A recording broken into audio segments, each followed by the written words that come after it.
I am Christine Bowman, in case you don't know, the local history and genealogy specialist here at the library. And today's program, we're welcoming Dr. Leslie Heaphy. This is her second time with us. She did a program on the Negro League baseball last year. She is an associate professor at Kent Stark. She was my professor back in the day. She's been a mentor, a friend, last week. So I know her very well. She was mine too. She knows a lot about sports history in general, but today's topic, she's going to talk about women in baseball. So welcome, Dr. Heaphy. Thank you very much. I'm going to try to be good. They yell at me every time because I like to walk. And so the camera does not like it when I do that. But so that's why they put the podium there, so I know not to walk past the podium, but I'm going to attempt to stand here as best as I can so that everybody can hear me, right? For sure? What? Okay. Very well done.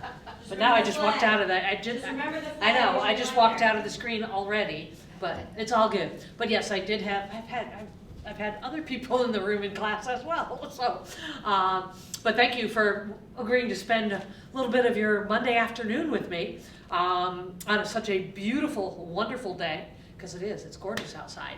But I'm here to talk about women in baseball and to give a little bit of a, it's going to be a little bit of a run through because it's a much longer history than most people believe and most people understand. And I was already asked the question. I like to, when I can, props. So obviously baseball scarf is easy, but I have a jersey on today that is very important to this particular presentation. Currently, there is one woman playing in minor league independent baseball, which most people do not know, and her name is Kelsey Whitmore. So this is, last year was her first year with the Staten Island Ferry Hawks in New York. She is a pitcher and an outfielder. She played in 31 games, pitched in 11, pitched about 12 innings, so mostly, as you can imagine, in relief. But that is why I thought this was the appropriate, I could have worn a Rockford Peaches jersey, any of those kind of things as well, because I do have those. But I thought this one would be a little bit more unusual. And so, in fact, it was so unusual when they put these on sale last year after she made the team and everything. Whoever did their marketing did not understand anything about women and baseball at all, because they only ordered 25 copies, or 25 jerseys, and they sold out in 15 minutes. I called them and I said, excuse me, I did not get one. And of course they knew, and I said, you are ordering more? And they said, we are now. And I said, thank you. I'm like, because I will be coming there otherwise to pick mine up in person. And so that is how I acquired this particular jersey. But when we're talking about women in baseball, it has a long history. First thing to think about is everybody, I guess I am going to be standing.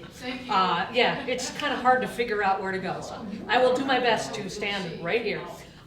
If I do it again, just yell at me. I take no offense to that. I'm going to try to stay, that's why, that was a demonstration. I'll put some cement in your shoes. It won't work. Oh, okay. It's no, you got to understand, it's no fun teaching when you stand in one place. Indeed.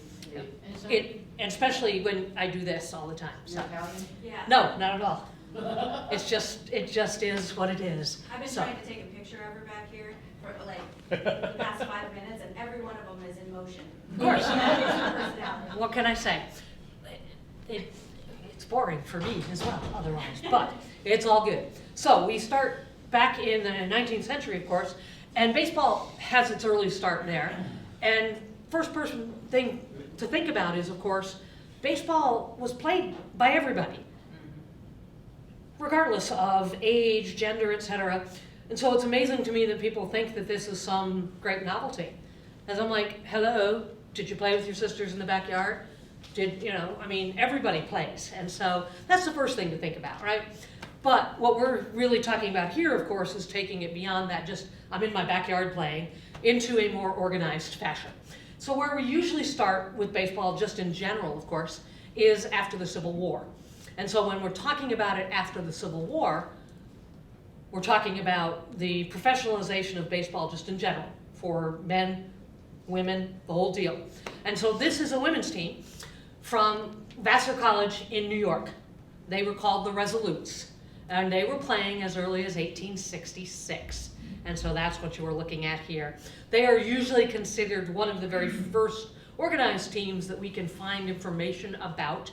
And what they were essentially, think about your own college days, and think about freshmen playing seniors, and the junior team playing the sophomore team. That's what these were. They were what we would call intra-collegiate team within your own university. And then gradually what you have is going to be intercollegiate. So with the explosion of women's colleges in the second half of the 19th century, explosion is probably an overstatement a little bit. A boom. Yeah, a mini boom. But it was an explosion compared to what had existed before, which were two prior to the Civil War, right? So you now had opponents to play. And so the Resolutes, interesting team. In fact, the young lady who wrote about it in her journal, her name was Annie Glidden. She wrote a letter to her brother telling him that she was going to be playing baseball, and he essentially laughed. She asked if she could borrow any of his equipment, and he said, "What for?" And she said, "Because I'm going to play baseball." And he basically laughed at her and said, but that was her. And she did go on to play for all 4 years when she was in college. Which, and Vassar, of course, is in New York. Did he give her the equipment or no? He did not. Shame on him. He was not going to trust it to her, unfortunately. And so, few pictures of just some teams, and this one in particular is important for. Doesn't work very Okay. well on TV screen. For this gentleman right here. His name is Sylvester Wilson. Yes, that's how he was very recognizable, as were many at the time, with the big sideburns that he has. But his name is Sylvester Wilson. And Sylvester Wilson was probably the most significant promoter of women's baseball in the 19th century. Significant doesn't necessarily mean that's a good thing. As we were just talking, Jessica, right? Words can be taken in a variety of ways. So I say significant because there's nobody else that did as much in both a positive, but more importantly, negative fashion. Wilson was in the business of promoting for himself. Wilson was in the business of promoting himself and exploiting the young ladies in every way that you can think about, unfortunately. So, unfortunately, while he claimed he was promoting, unfortunately what he really did was reinforce a lot of the stereotypes about women in the 19th century, because he used them for his own purposes, his own pleasures, etc., etc. He would often take teams of young ladies to cities to play and then abscond with all the money and leave them there. And of course that meant they had no money to make their way home, etc., which often forced them into unfortunate jobs and responsibilities, right? So, and he did this on and off through the second half of the 19th century, changing his name many times to avoid the law, leaving one city and leaving a team behind, moving to a new city, starting a new team, and of course, it's the 19th century. Today, you could track anybody down using the internet, right? You just can. That was not the case, obviously, in the 19th century. So he could get away with that, and so he did.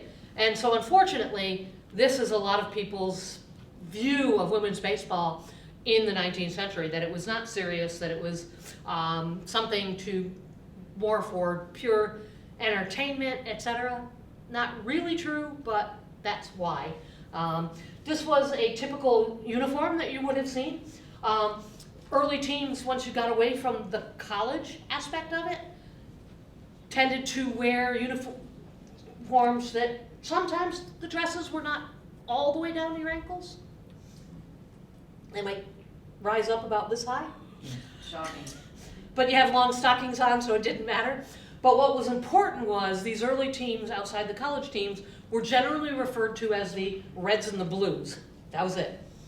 So the Reds and the Blues of New York, the Reds and the Blues of Philadelphia, the Reds and the Blues, which tells you something about trying to do research, because there's no actual different team names to them.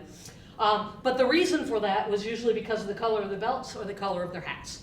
So they would wear red ones or they would wear blue ones. and that's what you would end up with. So like your black cap, they would have called you a black, so, and we've got a blue cap in the back, right? So that was the idea. Reds and blues are the women's teams that are playing mostly in the 1870s, 1880s. By the time you hit the 1890s, things are going to change again. So women's baseball is going to mirror what's happening, not surprisingly, in American history. This is an 1883 team out of Minnesota. You can see what I was talking about with the skirts. The interesting hats, if you were simply to look at this picture and not know that it was a baseball team, right, you would never guess that by what they're wearing at all. But, of course, this is the fashion of the day. And women are not going to be able to challenge that very much. And so they played as they had to. There was one big advantage in 19th century baseball, particularly outside of Major League Baseball, to this long skirt, because there was a period of time in more amateur independent baseball, and a little bit on the organized side, where the rules were a little different from today. And one of those rules was, of course, that you could catch the ball on one bounce. Instead of, because they didn't have gloves until well into the 1890s on a regular basis, and women's teams certainly didn't. But think about the advantage you might have wearing that big long skirt. And I see a few people have made the connection. You can smother the ball, it ain't going anywhere. So it was the only advantage. Now, running bases and things was the opposite story. And so lots of newspaper articles talk about them falling and tripping over them, and they make them into this big joke. But this is why. It's not that they couldn't play. It's, sorry, if you don't have the right equipment, that does affect your ability to, right? You try running in a large Exactly, race. exactly. And with boots up, with the long laced Oh, yeah. up, you know, that's what we're talking about here. The only thing that's not present from 19th century fashion is the corset, right? Oh, So they didn't have, yes, they did not play in the, well, they wouldn't have been able to because they couldn't breathe. Can't Right? breathe. So that's what you have here. By the 1890s, we start to see a shift. And what we see happening for women's baseball is the development of what we call bloomer teams. The bloomers were actually invented before the Civil War, 1848, Amelia Bloomer, but they didn't catch on at that time, simply because they were a little too far ahead of society's thinking. But they stuck around, but in the 1890s, bloomers are going to catch on for one very particular reason, and it has to do with another sporting aspect. And we can thank them today, ladies, because we all get to, right? And that was because of the use of the bicycle. Bicycle is the reason that bloomers take off because bicycles take off in the 1890s. And of course, you can't climb on a bicycle with the long skirt. Well, you Just- can, but you probably never get on. Well, you're also not going anywhere because it's Right. going to get caught in the spokes, so it didn't do any good.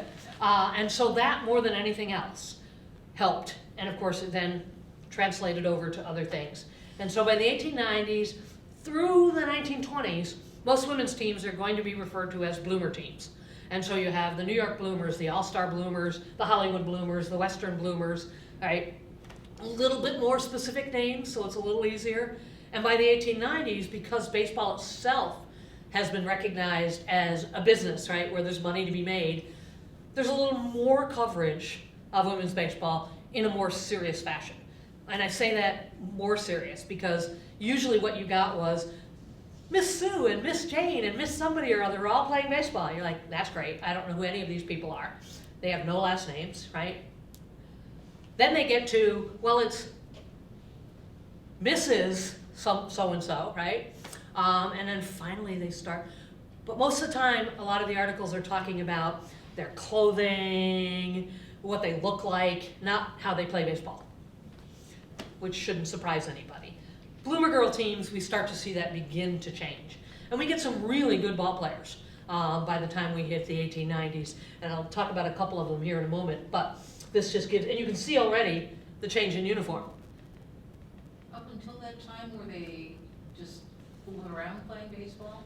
Not necessarily. Some were certainly. But it's hard to, the newspaper coverage, which is what mostly we have today, often did not take them very seriously and often saw them. And that was done very purposefully on their part, right, to disdain and not promote them. This is, you can see clearly here the bloomers Okay? You might recognize this gentleman if you understand basketball history. James Naismith, who, of course, inventor of basketball in Springfield. This is a women's baseball team, and he is attempting to instruct them on how to throw a ball, which tells you he was not a baseball player. Or he thought that girls don't know how to, right, and this is all you do as a girl. That's where that throw like a girl insult came from, right? Yeah. He did not understand how to teach, but you can see this I did more for the bloomers. So you can see the change from the skirts to, that doesn't mean everybody's going to be making that change. Yeah, go ahead. In the previous photo, there were 2 men. Was this a co-ed team or? No. No, okay. Yes, well, so you've got, there's actually 1, 2, 3 men. And, okay. Yeah, there's a gentleman, there's 3. Right. Yeah, this one only has 3. They did have co-ed teams because one of the things that in this particular case, this gentleman is actually the manager of the team. The other 2 did play. And that was fairly common because, again, it was a reflection of society at the time, and the idea was that they believed that 2 positions on the field should not be played by women, the pitcher and the catcher, because those are the important thinking positions. So often they would have some men. There are a few Major League ball players who actually got their start on women's teams. Grover Cleveland Alexander being one of them. Yes, there are others that played on women's teams before they went on, and then some at the end of their careers end up this way as well. This I just liked because you can see, again, the extent of where they're playing baseball. Recognize the monument in Washington, D.C., so here they are out on the lawn having an impromptu game. And so you can tell by their uniforms that this is an early 1900s team. They've moved forward into the bloomers. So we've got organized teams. We've got women who are just simply playing in their community. And this is the big change here. Remember that early team I started with, the Vassar Resolutes, the college team? Well, one of the things that allowed them to play was they weren't allowed to do 2 things. They weren't allowed to break anything, and they weren't allowed to be seen. So they had to play behind the buildings so no one could see them playing, because of course they were defying attitude. So here we are, obviously, we've moved past that, because they're out playing. When they said you couldn't break anything, they didn't care about whether you broke an ankle or a leg, or that wasn't what they were talking about. One of the teams got shut down because they hit a ball through one of the windows and broke the window. And so the team was shut down because they broke something. So they were more worried about the buildings than they were the ladies themselves. So that might answer again the question of how serious society took them. But this shows you they have moved outside and they are being seen by this point in time. I just like this one again. This is a 1908 team from Seattle, and the name of the team was the Merry Widows. And you can't really tell greatly from this picture their age, but they're not actually, in most cases, widows. That was just simply a great way to, and you knew it was a women's team. You didn't have to announce it any other way than that. But you can see by turn of the century and beyond, women are playing baseball in Washington, D.C., they're playing it in Seattle, and everywhere in between. And so gives you that breadth of the idea. And so that's what you have here is the Seattle team. And you might ask, well, who are they playing against? Other women's teams, but also regularly men's teams, simply because there aren't enough women's teams to play. And so, like anybody else, they're going to play whoever is willing to take them up on that opportunity. And so you're going to see them playing all kinds of individuals. You can also see that it didn't matter what group you belong to. Women are as diverse as everybody else, and so here is an Asian team that is playing, an Asian-Hispanic combination. And then this one is one of the more well-known of black women's ball clubs. Phyllis Wheatley, if you know your Revolutionary War history, great poet, etc., named for her because it was a YWCA team. And the YWCA was called the Phyllis Wheatley YWCA. So that's where the name comes from. Black women playing baseball is an interesting phenomenon as well. One of the very first professional women's teams of any kind, white, black, didn't matter, is actually a black women's team. in the 1880s, 1883, as a matter of fact, in Philadelphia, a team called the Dolly Vardens, named after the character in a Charles Dickens novel, but the Dolly Vardens, there were 2 Dolly Varden teams playing in Philadelphia in the 1880s, and they played against a 3rd women's team in Philadelphia called the Captain Jinks. There's a great children's book out today on the Dolly Varden, so if you want, and it's beautifully illustrated, because the newspapers give great description, not of their play, to your question earlier, right, but of their dress. And it's colorful, and it's bright red with, and so the illustrations in it, even though it's a children's book, are worth it just to take a look at it. So I don't know if the library has it, Christine, but it would be one worth suggesting, because it would broaden horizons, and it's a beautifully illustrated book. But they were playing in the 1880s, and they were a professional team, as they were paid, that was their job. And so we see professionalization making its way into the women's game as well. And so today, you hear lots of people saying, women are playing baseball for the first time. I'm like, seriously? The best you can say today is women are returning to the game, because there is a period, as we're going to see, where they do get shoved out. And so for people who don't know, it's as if they're coming to it for the first time. But that's actually, as you can see, not true. So I like to correct that particular idea that is out there. There are some number of very interesting individuals who are also playing, mostly on men's teams, who were good enough to have that opportunity, etc. And so I'm going to show you just a couple of them. This is Alta Weiss, hence the A on her shirt. Alta Weiss, of course, is from Ohio, not too far from here. Anybody heard of Ragersville? That is where she is from. Her father was a doctor there. She's going to go back after her playing days are over and take over his practice. She uses the money she earns from baseball to pay for medical school, which was not an unusual thing to do, and then ends up going back to Ragersville and taking over her father's practice. She had the benefit of getting to play because her father taught her and wanted to promote that opportunity, and he eventually bought a team for her because nobody would let her play. And so he's like, we'll take care of that. You want to play? It's my team, and she is the captain, and the rest of you are going to, and she did, and it turned out she was very, very good. And she played all over northeastern Ohio for the most part. Cleveland was a regular stop for them to play men's teams there. They have a little museum. Yes, they do. In the basement. Of the church. Yep. Yeah.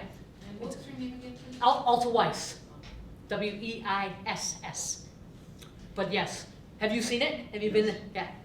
It's a nice tribute to that her whole career and experience there. So if you get a chance, you do have to call because it's not just regularly open. But if you call the church, In the warmer months. yes, that is also true. But this is Lizzie Murphy. Lizzie Murphy is another example. Murphy played at the end of the 19th century, was often touted in the newspapers along with Lizzie Arlington. They were both touted as the best female player in the country. Well, they both couldn't be the best, right? But those titles were not, they didn't mean anything. It was all advertising because there was nothing to base it upon except it makes for great publicity to get people to come watch. Murphy played in the Rhode Island area, and Lizzie Arlington played in the Philadelphia area. And Arlington actually played in a minor league game for the Reading Phillies in the 1898, first woman to do that. And so there were women, so to the idea of how serious were they, there were many of them that were, and that shouldn't surprise anybody, right? Men, women, there are good athletes all around, and so they got their opportunity. This is Maud Nelson.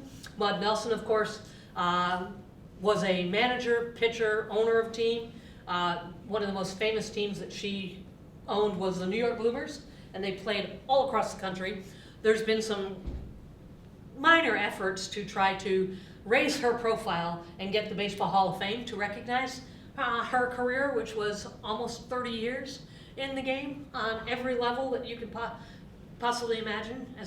She owned the New York Bloomer Girls, she owned the Western Bloomer Girls, she pitched, she did all kinds of, and so quite the ball player and quite the resume that she had. from the early 1900s into the early 1930s is what we're talking about there. Edith Houghton, Philadelphia, played for a team called the Philadelphia Bobbies. She was their star player. If you look at this picture, you can probably guess that she is very young. Yeah. She started playing for the Philadelphia Bobbies when she was 10. By the age of 12, she was their star player. And she was probably one of the best players in the country in the 1920s and 1930s. They referred to her for most of her career as the Kid because she clearly was. She goes on later on to be a scout. And so Dave, I don't know if you've run across her name in some of your research, but she is one of the first female scouts in the early 50s for the Philadelphia Phillies. So she goes on to have a very prominent baseball career. The Bobbies that she played for have a rather unique aspect to their, they had a chance to go to Japan in the 1920s to play against the Japanese men's teams. And so they made a trip to Japan just around the same time and within the same 2 years that Babe Ruth was over there and the Philadelphia Royal Giants from the Negro Leagues are over there. The Philadelphia Bobbies are invited. Unfortunately for them, the manager / owner of the team, and it wasn't Sylvester Wilson, but you'll see the comparison here, absconded after they got to and left the girls there with no money and no way to get home. But they were so popular in Japan that the Japanese people took them in, took up a collection, raised the money to be able to send them back home on boat, and so they did get back home. Unfortunately, the story tragically gets worse, because on their way home, they encountered a major storm, and one of the young ladies, 16-year-old, got blown off overboard and drowned. So it was a very tragic part of the story, but a very unique experience for these young ladies. And as we move forward, seeing some of these experiences, one of the common refrains from a lot of these women, and particularly when we get to the 1940s, right, was baseball gave them an opportunity that they never would have had otherwise. And it showed them that there were greater possibilities in the world. And so it's amazing the number of them that go on to be teachers and to get master's degrees and PhDs and things because of what they were introduced to and what they were, and realizing the opportunities out there. And so that's really what comes from even a tragic, sad story like this one. But Edith Houghton has an interesting background.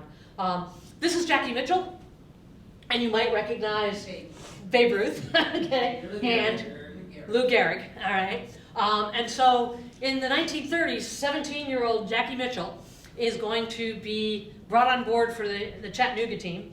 And the debate still exists to the present day. Was she there purely as a publicity stunt, right, to get people to come watch? Or was she there because she could pitch? And I don't know that anyone will ever answer that question to the satisfaction of everyone, right? So there's always going to be a bit of a debate. But what Jackie Mitchell did in the game that she was brought in to pitch, she was brought in the first inning. She pitched to Babe Ruth, Lou Gehrig, and 2 other players on the team, walked 1, and struck out 3, including these 2. Really? Oh, absolutely. And a 17-year-old left-handed southpaw. And so you can see why I started with there's controversy over this. Because if you know anything about Babe Ruth, you can guess what he said. Oh, yeah. What did he say? Stupid woman. It was a joke. He didn't take it seriously. What did Lou Gehrig say? Great for her. Absolutely. The difference in their personalities. Gehrig basically said, shut up. Of course she did it. Just take it, he didn't literally say that, but that was sort of. And Babe Ruth, it was a joke. It was for publicity. I had to make her look good. I was not going to be that mean to her, et cetera, et cetera. But here's the thing. She is a 17-year-old southpaw, first of all. They've never seen her pitch. They've never batted against her. So there's a problem right there for the batters, right?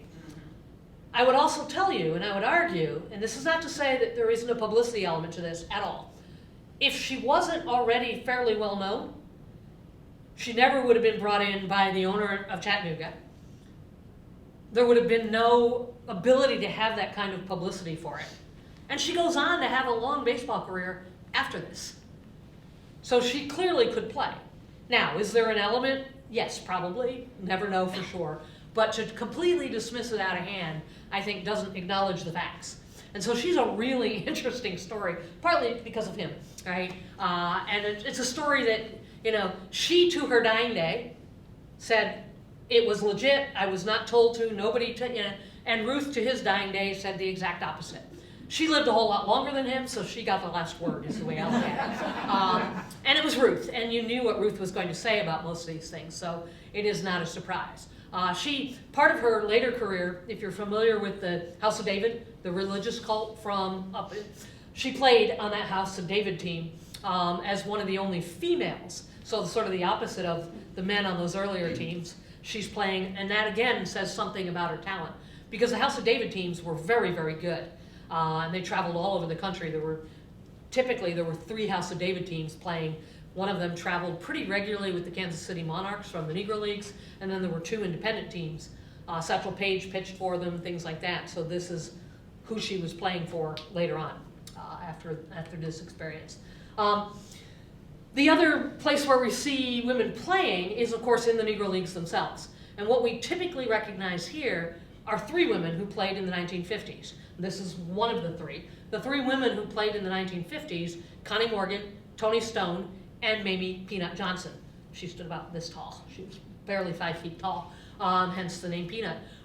Toni Stone and Connie and Mamie played in 1953 and 1954. So you can think about years, because what year did Jackie Robinson? 42.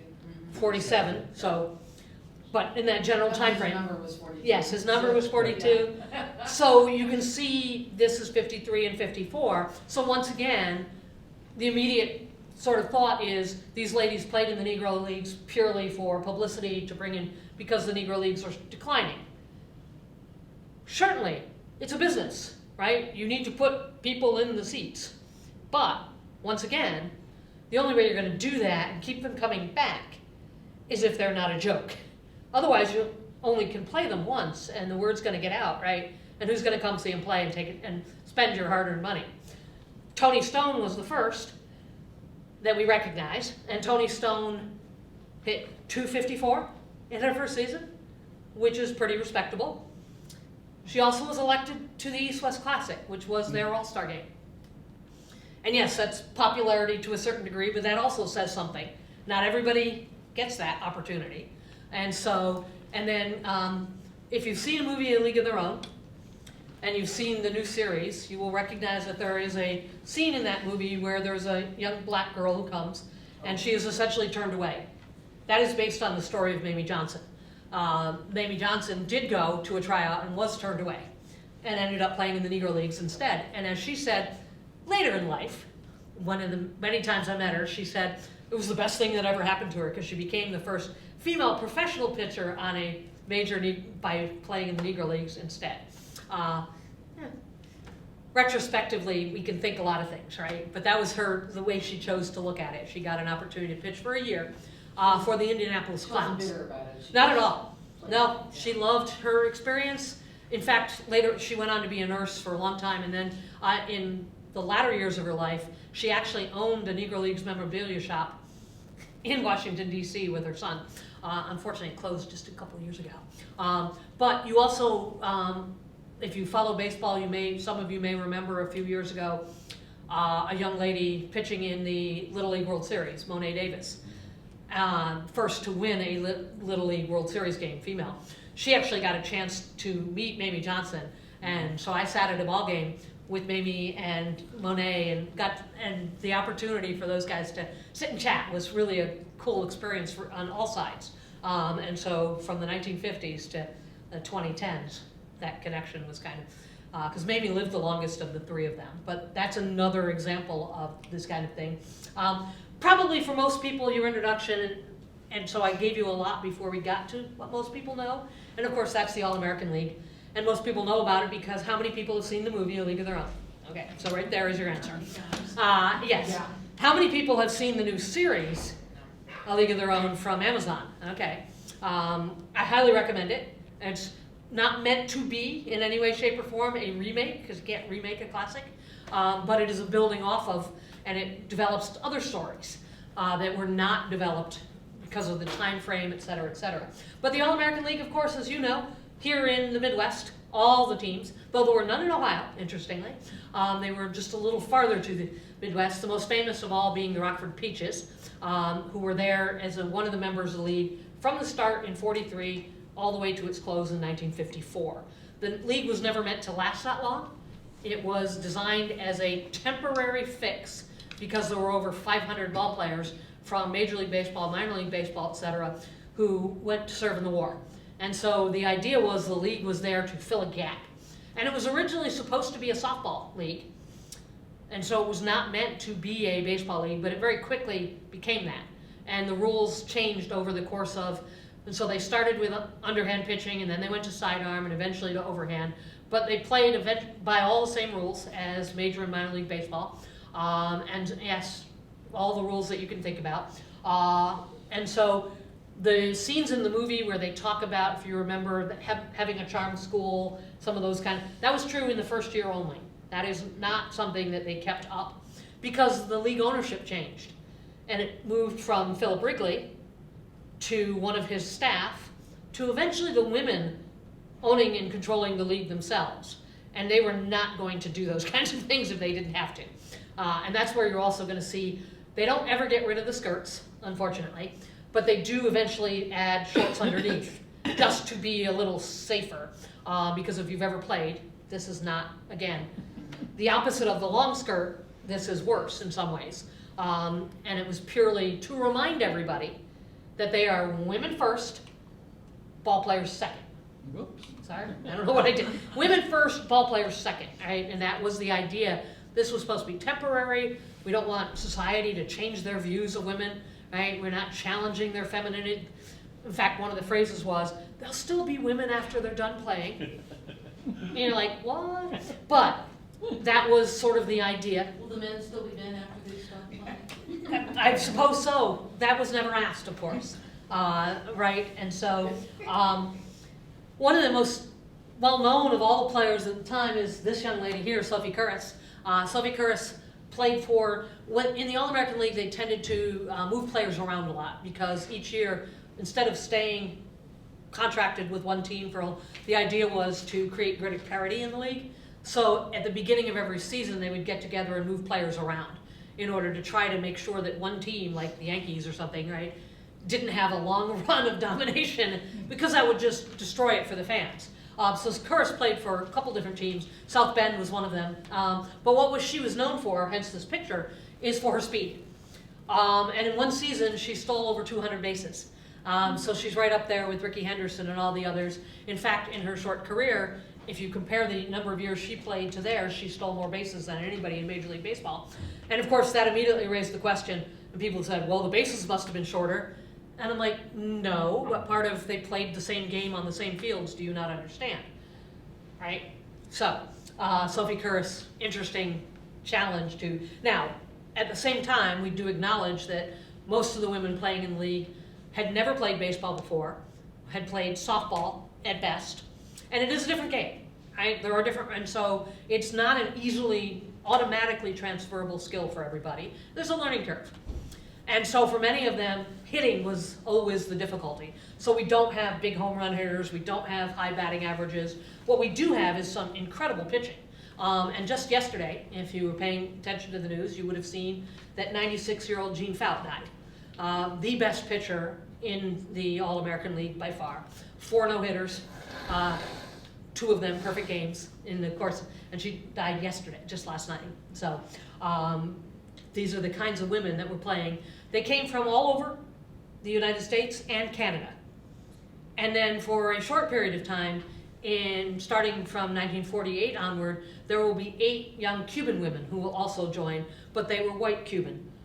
Because again, that was an issue, and so 7 of those 8 never went back to Cuba. They chose to stay here and remain here for the rest of their lives. So there generally weren't black women? There were none. Oh, really? That's why Mamie was turned away, yes. Well, So that's it's an different interesting. than the TV program, because I think there are black women. In, well, there is a woman trying to play, and she's Okay. in this TV series. She's playing on an Yeah. independent team, Oh, because they okay. won't let her. Oh, I And she see. keeps showing up, trying Okay. to, but yes, because from Wrigley onward, that challenge to society's attitudes at the time, Yeah. when they were not willing to take that on. And for Wrigley and Rothstein and others, it was all about making sure these are women, they fit a particular mold, that hence the charm. And remember the scene in the movie with Marla Hooch, and she's got they're teaching her how to walk with the book on her head. Yeah. That was illustrative of they needed a certain look. Yeah. And they finally sort of let her in because she was so good, there was no way they couldn't. Yeah. But she didn't fit the mold. Right. And so that is a true aspect, unfortunately, of what was true at the time. Faye Dancer here is probably the part of the amalgamation of the character in the movie all the way May. With the personality, all of those. Faye was, and this is her, She didn't mind showing a little leg either. well, this is them getting fixed after sliding, because that was the problem with the skirts. You're sliding into Yeah. and the gravel and things. Maybelle Blair, who's 96, still alive today, may have seen her. She's been on all kinds of television programs over the last few years. Still has scars that she will happily show you from sliding into the bases to tell you how bad it was. And that's hence why they eventually added shorts underneath to try to protect themselves at least a little bit. But this is Helen Hannah Campbell over there on the far side. The other thing that the league had for the teams were chaperones. Female chaperones when they traveled in order to ensure that the girls acted appropriately, had no male guests in their rooms, didn't sneak out at night, et cetera, et cetera, et cetera. Helen Hannah Campbell, in particular, one of the chaperones, had served in the auxiliaries in World War II. And she later said, in a phone interview I had with her, that the hardest job she ever had was not serving in the auxiliary in the military, it was chaperoning these young ladies. Because they're between the ages of about 14 and 24 for the most part. And she said everything you can think of that they would probably do, like short sheet your beds, put whipped cream on your face, they did to her. And that was why she said it was like wrangling. And so it was but again, men's teams didn't have chaperones. Part of that was the age. A lot of the girls were still in high school, and so they would finish out the school year and then come join the team and play, and so chaperones were a unique part of.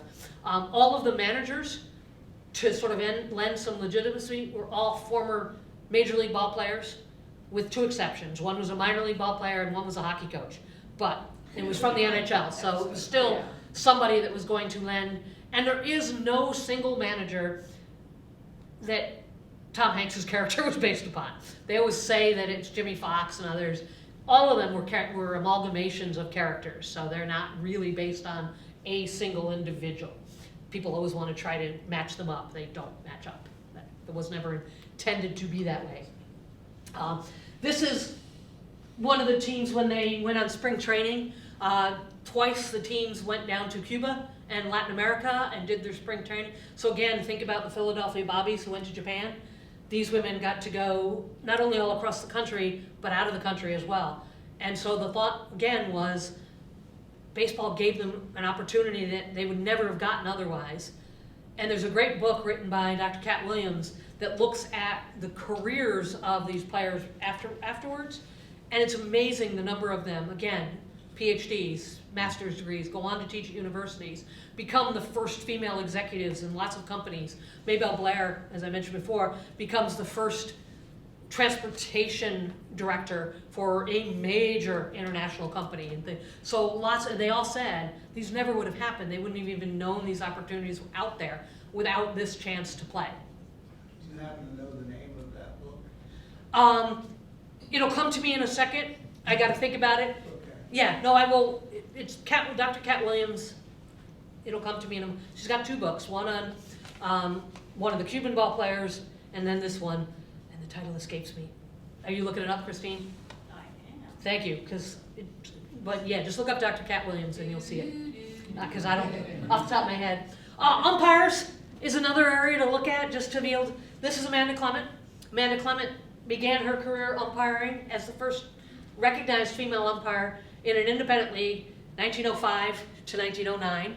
raises enough money, again, kind of like Alta Weiss, to go on to pay for grad school and schooling.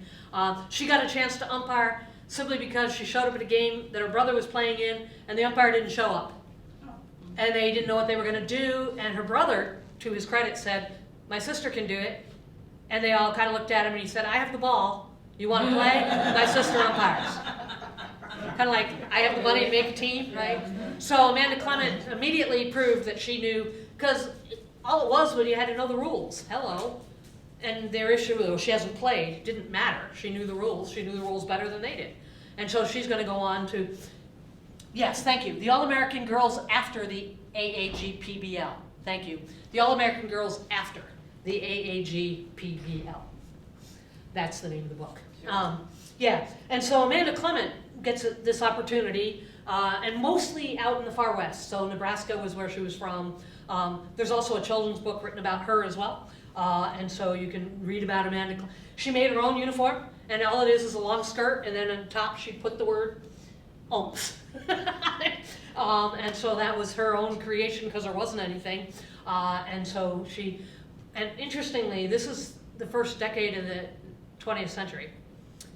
We're not going to see another female umpire on the semi-professional, professional level from 1910, so this is where you get until the 1970s. So there's a 60-year gap. And of course, to the present day, there has been no woman beyond the AAA level. There are 2 currently at the AA, and one's going to probably this year. Jen Powell is probably going to be, we hope, at the AAA level. And there are 4 that just went through the most recent umpire school and graduated. So we'll see where they go. It's kind of crazy because football has them. I'm like, hello. Basketball's had them for over 20 years, but hockey has them, but baseball can't. You're like, if you're claiming it's because it's a contact sport, well, they're on the sidelines in a football game and have been knocked on their, yeah, that's what I mean. Yeah, and in the basketball game, but they can't do it in a baseball game? But there's reasons for that I believe are true. This is Perry Barber, who is probably the longest reigning female umpire, who never has had a chance because she's been doing it for 42 years. And she has umpired at every level you could possibly imagine, both here in this country and internationally, including at spring training games, because the Mets have brought her in numerous times, my team, to umpire at spring training games. She has been brought in to umpire at the Women's World Series, et cetera, et cetera, et cetera, but she's not good enough to, she's still umpiring today. In fact, she's in spring training right now. I think I'm gonna get her to see her umpire a game on Sunday, so, out at spring training in Arizona, so. And she continues to push. She's partly responsible for the reason that many major league teams now have a bathroom where the female umpires and things could go in and change, because that was one of the excuses given. We don't have facilities for them. Oh, Lord. And now they do, and so you're like, okay, now you have them, so that excuse is gone. But we're hoping that we're gonna see probably Jen and Emma here, I hope, in the next couple of years, if they don't continue to take the umpire out of the game, which is also another issue. This is Lisa Turbot Baker. She umpires in Canada and runs a umpiring school in Canada for female umpires. And so a lot of the umpires that we see that have been trained by Lisa Turbot Baker, because women's baseball in Canada is much bigger and gets much better support than it does here in the United States. And so she is one of the reasons for that being true. This can't talk about women's baseball without talking about the only woman in the Baseball Hall of Fame, and that's of course is Ethel Manley, owner of the Newark Eagles in the 1930s and 1940s. She was not only owner with her husband Abe, and she was absolutely involved in the day-to-day. Her names are on contracts, her names are on all of them. She also served as the league's secretary, so her involvement, so she sat in all the rooms with all the male owners and everything.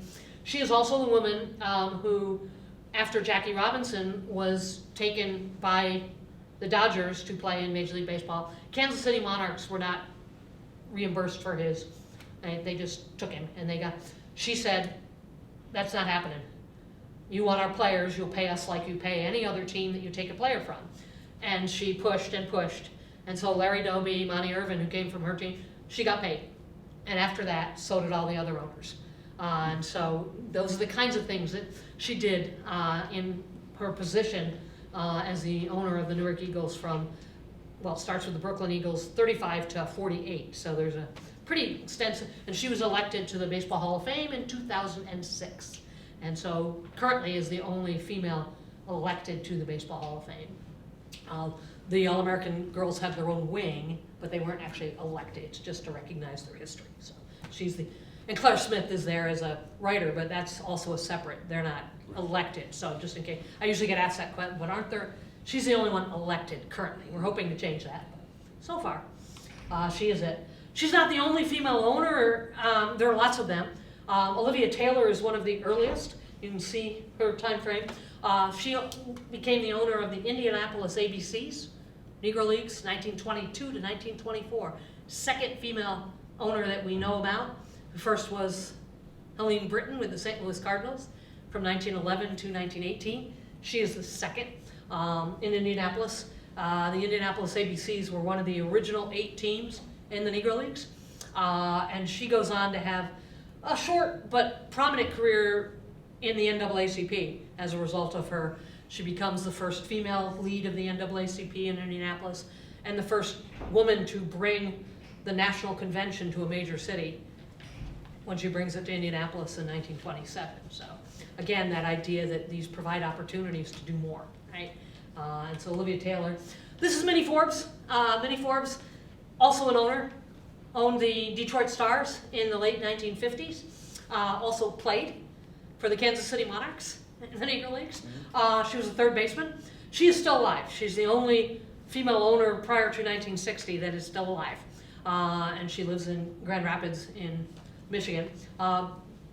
Absolutely wonderful person. Very shy, very quiet, but had a very interesting career. And of course, that's Joan Payson of the New York Mets on the other side. Original owner of the New York Mets in 1962. One of really only 2, well, no, 3 now. 3 female owners that we're aware of who didn't inherit their team from husband or father, but bought it outright with their own money. And she bought and paid for the franchise for the Mets with her own money. And she is the owner of the Mets from 1962 until 1976. And so through their first World Series and their second appearance, she is the owner of the New York Mets. Maria Pepe, young, this is Maria Pepe today. She is the one who forced Little League Baseball in 1972 to, same year that Title IX, to say women can play. She was 11 years old and she took Little League Baseball to court in New Jersey. And by the time they ruled, it took them 2 years. She never ended up getting to play herself because she aged out. And most people believe that was deliberate. It took so long in the court system. But this is her today with a new young women's baseball tournament named in her honor being played in New Jersey. And so that's her. And so kind of an opportunity for her now, and she loves it, that opportunity to do that. Older. No, she doesn't. She looks about the same. This is Julie Croteau, who played for the Colorado Silver Bullets, professional women's baseball team in the 1990s, 94 to 97, owned by Coors Brewing Company. Our only other professional team, so the 40s, and here we are in the 90s. That's what I was talking about. Croteau also was a college baseball pitcher, first woman to pitch in a Division II college in the 1980s. And so she played and then went on to play for the Colorado Silver Bullets. Today she works for Major League Baseball and has worked for Major League Baseball for many years. And she's one of a growing number of college female ball players. That's, of course, Monet Davis, who I mentioned to you earlier, first female to win a Little League World Series game. Is she still playing? No, she is playing, she went to college to play basketball, and she's playing softball right now, finishing, because the scholarship, well, until very recently, very few college baseball, which has always been the problem. You're forced to play softball if you want. This is the women's national team. There's been a Women's World Series since 2002. And it is a true World Series. The most recent World Series that was played had 17 countries represented. Men's baseball, we call it the World Series, and if Canada weren't included, it's not a World Series, it's an American Series. In the sense of, the truest sense of that word. This one is a true idea. And the U.S. have won once. The leading team on the women's side is Japan. They win pretty regularly. Australia is also Australia actually right now just started last year the first professional women's baseball league anywhere in the world since the 1940s. Canada is probably right behind them, and Japan's going to be right behind them. U.S. far behind, which is really interesting when it's our game, right? But we don't have the support. Exactly, right? And so they play in international tournaments, things like that. This is Kelsey Whitmore, jersey that I'm wearing. She and Stacey Biagno were signed by the Sonoma Stompers, an independent team, in 2016 to 2018. And then last year, Kelsey was signed by the Staten Island Ferry Hawks and is going to play for them again this year. An incredibly interesting, articulate young lady who really loves playing baseball. She's really good when you watch her play. And so her idea is she wants to play in Major League Baseball. You know, there are many women who just simply want the chance, and they're looking for a women's league, but there are others who, and so some people say, well, what are we looking for? The first one, we're looking for both opportunities, right? If there are women who are good enough, they should be able to do that.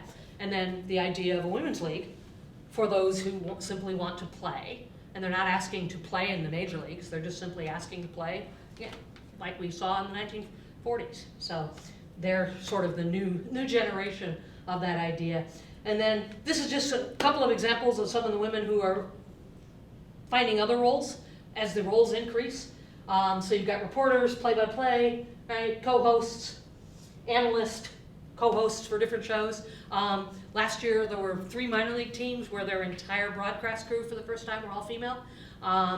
There are a number of general managers on the minor league level, and there of course is one on the major league level, and that's Kim Ng, who was made the general manager of the Miami Marlins 2 years ago. But Kim has been trying to break into that since the 1990s, and she finally did in 2021. But the very first assistant GM female actually is 1988. A woman who is still with the team. She's no longer there. She moved, and that is Elaine Weddington Stewart. Black woman with the Boston Red Sox, and she has been there since 1988. And nobody involved, and now she's their prime top legal counsel, and she does all the contracts for all the big players for the Boston Red Sox.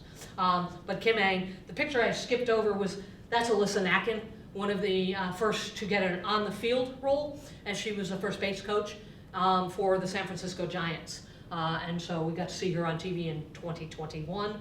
Last year there were 13 women on the field for Major League and Minor League Baseball. This year, at the end of last year, we had 2 hired as managers for minor league teams. So at the start of this year, there are 2 female managers in the minor leagues. So slow progress, doors being open. And certainly I can answer any other questions that you might want to have. That's a really big, quick run through, and there's a lot to the story, but I thought I'd give you a big, broad overview. And I'm happy to answer other questions. Some have been asked as we've been going along, and there's some of the sources that I used. Good historian always tells you. Yes, sir. Just say, using it as an example, say that you're somewhere and you're talking about the 1930s Indianapolis baseball team. Uh-huh. And then that person says, oh yeah, my grandniece, or my grandmother, great-grandmother, or whatever, they played on that team. Uh-huh. Okay. So you're thinking, well, is this just somebody, well, is this really true? Right. Okay. It happens a lot. Oh, does it? Oh, yeah. Okay, so then my question is, that I noticed that when you started showing the slides from 1895, you just had the pictures, but you didn't have Did you ever know the name of the players on the team, or, and I noticed you go up to about 1915 and then 1920, and then all of a sudden when you're in the 30, and it wasn't really until you picked out a specific player that you mentioned her name. Oh, there are lots, this was just a big broad, I mean, I can Right. tell you, I can go back into the 19th century and tell you that L.A. Harris was the captain of the Dolly Vardens, But- et cetera, et cetera, et cetera. About what year did you start to know the team rosters? Oh, well, there's not a year that you can pinpoint in women's baseball and say, this is when it started. It's very haphazard. It's very haphazard all the time, even right up to the present day. It is sometimes hard when you're looking up the national team and they'll talk about it, but they don't provide box scores. They don't often provide, because it's women's baseball and they think nobody cares. And so it's a hit and miss to find rosters. And most of the time there are no box scores. Very rare for box scores until the 1940 professional league, because obviously they paid to have that happen. But otherwise, it is a very hit and miss, and there's no single time period when you can say, But approximately, would you say? no. So Because I can find them in the 19th century, I can find them in the teens, but they're hit and miss. It's not at all, and there was no regularity to it at all. Oh, so if there just happened to be a Yeah. newspaper article that That said happens to include it. they include it, then you know. Yep. If not, you don't really. Have know. absolutely no idea. Yep. The St. Louis Black Broncos, who played in the 19 teens, black team, and have played from 1911 to 1914. And we know that, and we find article references to that will say, this is their 60th win. And we found 10 stories, but they supposedly played 60 games. And one of them has a roster, just as an example. It's a great question. That's the frustrating part. But it's not a big surprise, because it's women's baseball. And they weren't really expected to be or supposed to be playing. And so therefore, why would we want to encourage that? Is sort of most people's response. Yes, sir. What sparked your interest in learning about this, and at what age were you? Well, it's kind of interesting because my primary area of research started, and still is, the Negro Leagues. But it was through that I came across some of these women, and that sparked my interest in realizing, wait, there's another story, and there's a fascinating connection in the fact that women in the Negro Leagues had a better opportunity than women in women's baseball, run by women. And I find that fact because here are women who are being pushed out and then they're pushing out others. And so the combination, so my research has overlapped, and the book I'm currently finishing is on black women in baseball, and hope it should be, if everything goes well, be out next year. It's due to the publisher here in just a few months. And what year did you start doing your research? The vast majority of this started, in serious fashion when I was in grad school, so the late 90s. Okay. So I've been doing it for quite a while, but yeah, it was my master's thesis and my PhD dissertation was on the Negro Leagues, and that was my first book. Well, 4 of my 6 books are on the Negro Leagues. One's on women's baseball, and then one's on the New York Mets. I'm from New Gee, York. there's a surprise. Had to do something on their 1986 World Series. Yeah, comment first, and then a question.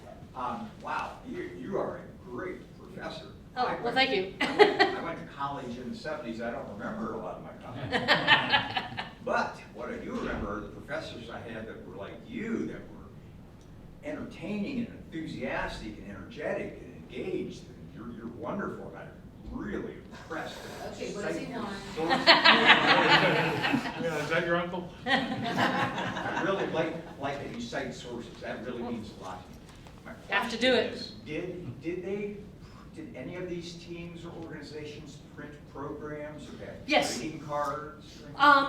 So occasionally you will find that. Again, it's rare until the most that we have are from, not surprisingly, the All-American League, because it was, again, a professional league, it had money behind it. And then we have them from the Colorado Silver Bullets as well, the 1990s, again, professional team. Others are rarer, but occasionally you will find one. Maud Nelson with the Bloomer Girls, her teams, we have some from her. We have a couple with Alta Weiss's teams. They have one on display in the church, or they did. I don't know. It's been a while since I've been there, but I assume it's probably. I don't think they change it. They have a lot of different things. Yeah. There, so but I remember at least one program that she's actually in. There's a couple of them from Lizzie Murphy, because she played in Rhode Island for many, many years, all on men's teams. So we have those where there's a woman, and usually on the program, if they're using it for advertising, they're going to have a picture of her, even though it's a men's team. So we have some of those kinds of things, but again, sort of to his question, they're fairly rare and not. The only other, and you asked about baseball cards, trading cards, none that we know of that were made at the time. There is an entire set that exists today for the All-American League, but it was made after the fact to go back and give people an easy way to. The Colorado Silver, I take that back. The Colorado Silver Bullets did make theirs at the time. So technically that would be the only ones that we have from the actual time period. But that's the 1990s. And that was Coors trying to use it to advertise their beer. Why is it that softball became the game that girls? An interesting question. Instead of baseball. Sure. So repeat the question. he asked, why is it that softball has become the expected sport for girls, right? It's the eternal question. And it's fascinating because softball, of course, was developed in the 1890s. And when softball was first developed, it was developed in Chicago as an indoor sport for men to play when they couldn't be outside. And it was for firemen originally, as just so that makes it even more interesting, right? Because the idea, well, it's an easy, women will get hurt. That's not it at all, quite frankly. It was an opportunity to provide a separation and to give a reason to say, baseball is the man's sport, so if you want to play, and Little League is what does it. Because Little League, when it is started in 1933, Margaret Gislow is going to attempt to play right from the start, and they say, oh, no, this is not happening. We'll create something else, and we have this game over here. That would be perfect. And so it was all about that separation. And so the real question is, why that separation, right? Whether it's softball or not.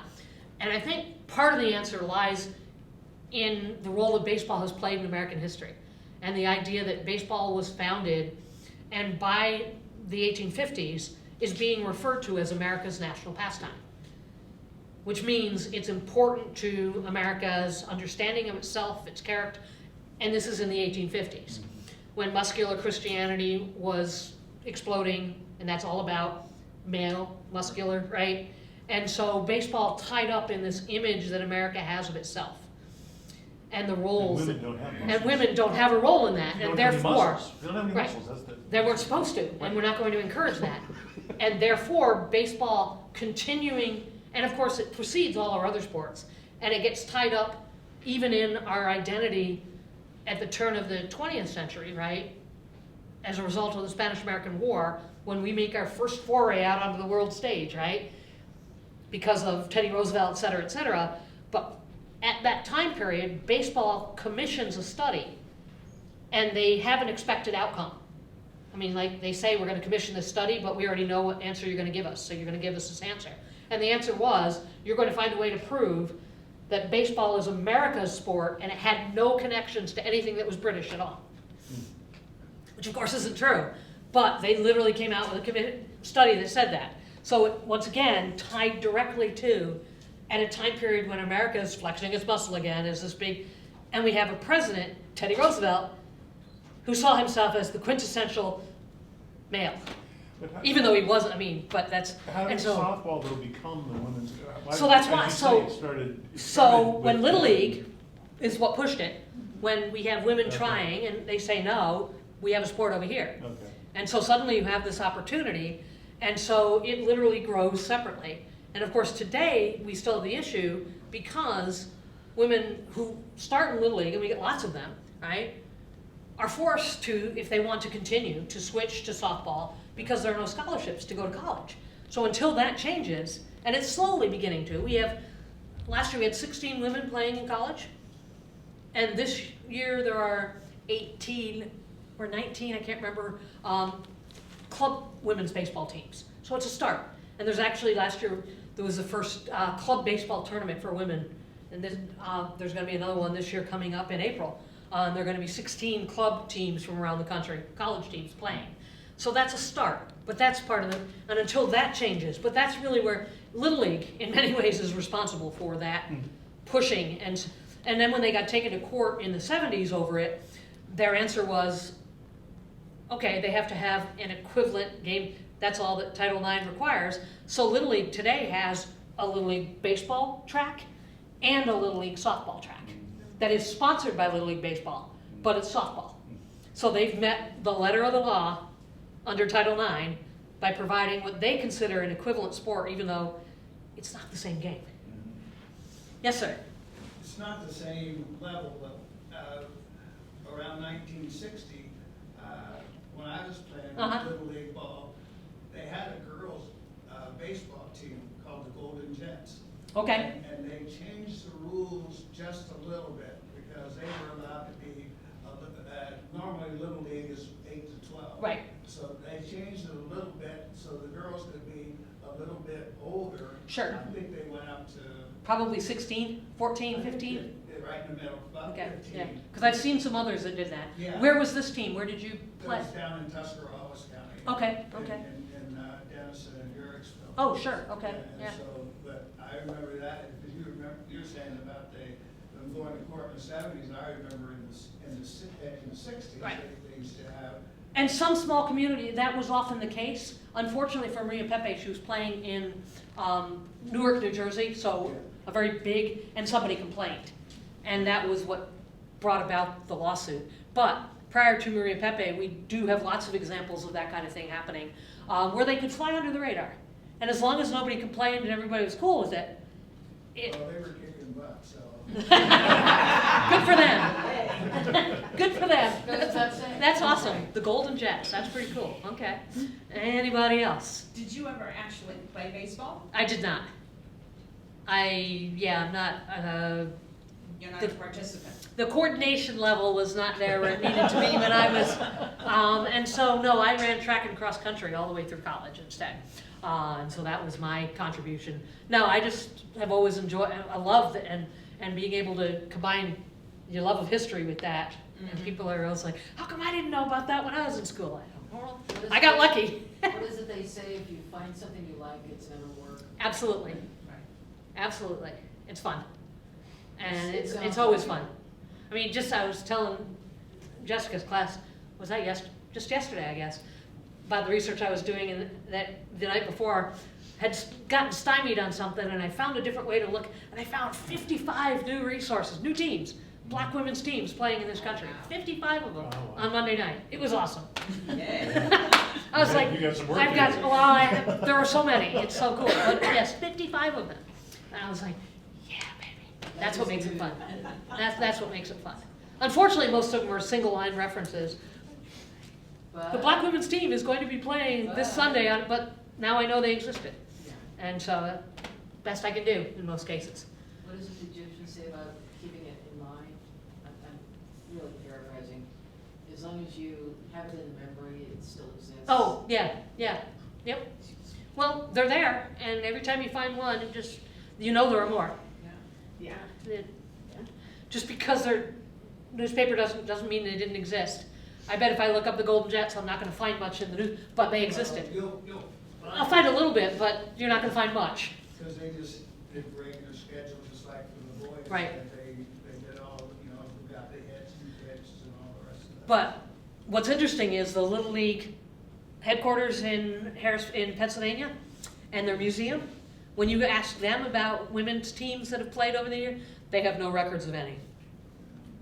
And I'm like, well, that can't possibly be, well, you might not have them because you didn't care to keep them, but they played. But yeah, if you ask them, there were none. Wow. So I'm going to give them a call tomorrow and say, what about this team? I will. I'll pick. To say it 55 times. I'm going to call them tomorrow and say, I got another team for you to add to your non-existent roster of teams. Anything else? Well, thank you. I appreciate your time and attention and great questions. It's always so much fun when there's good questions, too. Thank you. Thank you. Thanks for coming, everyone. Appreciate it.